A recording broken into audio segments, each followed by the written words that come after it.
Hello बच्चों, मैं sir Dheeraj Singh और आज मैं आपको पढ़ाऊंगा क्वाड्रेटिक क्वेश्चन। क्वाड्रेटिक क्वेश्चन में कुछ टॉपिक हैं जो हम सीक्वेंसली कवर करेंगे। पहले तो हम स्टैंडर्ड फॉर्म के बारे में जानेंगे कि क्वाड्रेटिक क्वेश्चन का स्टैंडर्ड फॉर्म क्या होता है। फिर जीरोस ऑफ इक्वेशन यानी उसके कितने सोल्यूशन पॉसिबल है।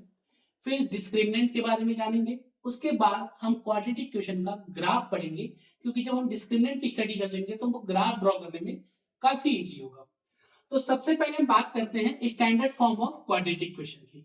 तो standard form of quadratic question की बात करूं तो क्या होता है, ax square plus bx plus c equal to 0, जहां पे a जो होता है वो कोफिशिएंट ऑफ क्या होता है x square, b coefficient of x होता है और c हमारा क्या होता है, कांस्टेंट टर्म होता है। अगर किसी भी क्वाड्रेटिक क्वेश्चन की स्टैंडर्ड फॉर्म की अगर आपने स्टडी कर ली तो उसके बाद बचता है कि इस इक्वेशन की डिग्री क्या है।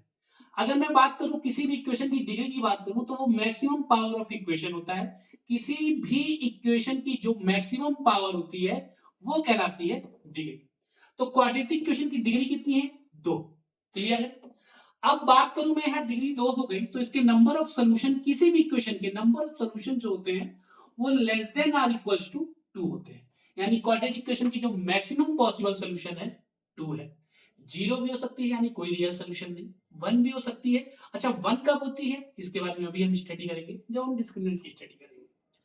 अब बात आती है कि हम 2 सोल्यूशन लेके चलते हैं। तो एक बच्चा पूछेगा सर आप 0 सोल्यूशन लेके क्यों नहीं चल रहे हो, 1 सोल्यूशन लेके क्यों नहीं चल रहे हो। तो चाहत हमेशा बड़े की करनी चाहिए, छोटी चीजें तो अपने आप रास्ते में मिल जाएंगी। तो आइए हम लेते हैं किसी भी quadratic equation ax square plus bx plus c equals to 0 में 2 सॉल्यूशन, एक x बराबर अल्फा, दूसरा लेते हैं x इक्वल्स टू बीटा। यहां से देखो तो x minus alpha equals to 0, x minus beta equals to 0। इन दोनों इक्वेशन को बगल की चाचियों की तरह आपस में भिड़ा दो। भिड़ाने का मतलब इनको आपस में मल्टीप्लाई कर दो। तो x minus alpha into x minus beta equals to 0।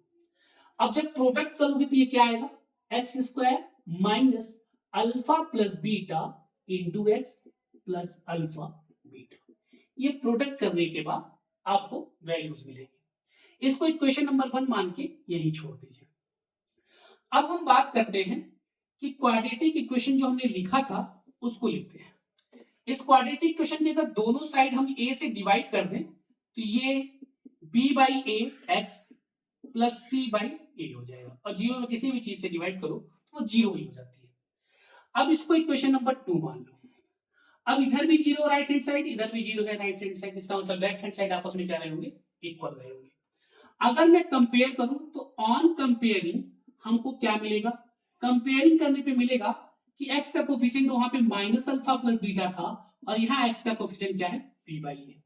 तो यहां से अल्फा प्लस बीटा हमको क्या मिल गया, माइनस का b बाई ए, यानी coefficient of x divide by coefficient of x square.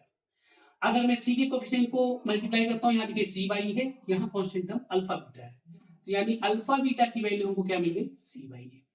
तो यहां से दो चीजें आपको मिली, sum of zeros equals to minus b by A और product of zero is c by ए।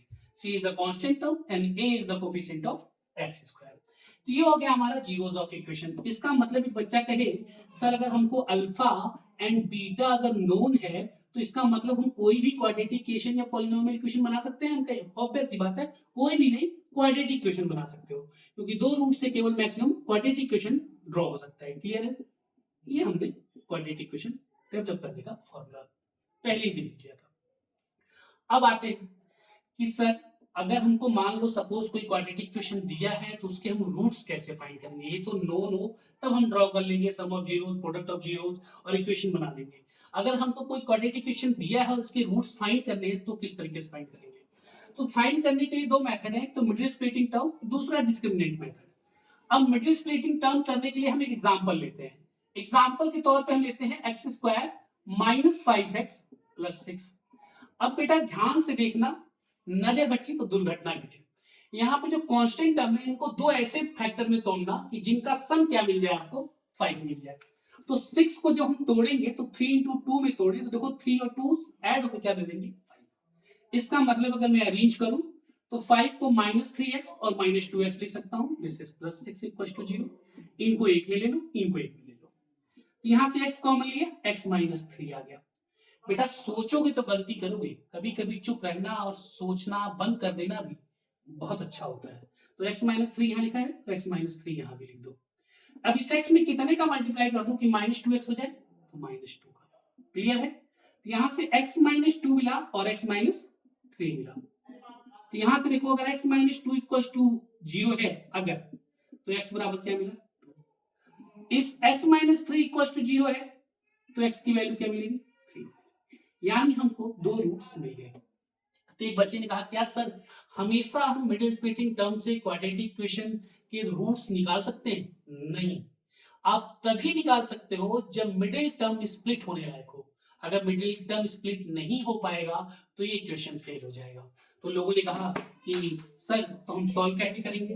तो सॉल्व करने के लिए आप ध्यान से देखो कि हम क्या करेंगे। मान लो फॉर एग्जांपल के तौर पे समझाता हूं, मैंने लिया x square plus p x plus q equals to 0। मैंने कहा बेटा इसका मिडिल स्प्लिटिंग टर्म करके रूट्स निकालो, तो कोई भी दम लगा लो इसका मिडिल स्प्लिटिंग टर्म कर ही नहीं सकते, क्योंकि because P is unknown and Q is also unknown. अब क्या करेंगे? तो जब सारे लोग फेल हो गए तो एक इंडियन मैथमेटिशियन जिसको श्रीधराचार्य कहते हैं, उन्होंने एक फॉर्मूला दिया, कहा ये फॉर्मूला लो जिसका रूट्स स्प्लिट हो या स्प्लिट ना हो, लगाओ तुम्हें तुरंत रूट्स मिलेंगे। उन्होंने फॉर्मूला दिया minus b plus minus b square minus 4ac upon 2a। Clear है? ध्यान से देखना, इस इक्वेशन को लगाते ही हमको x के दो रूट्स मिलते, अगर प्लस साइन के साथ लेता तो एक रूट्स और माइनस साइन के साथ लेता तो दूसरा रूट्स। बच्चे ने कहा सर बात तो सही है, चलिए हम इसका यूज करके हम निकाल सकते हैं, लेकिन ये फॉर्मूला आया कहां से? सीधाचार्य फॉर्मूले का प्रूफ क्या है?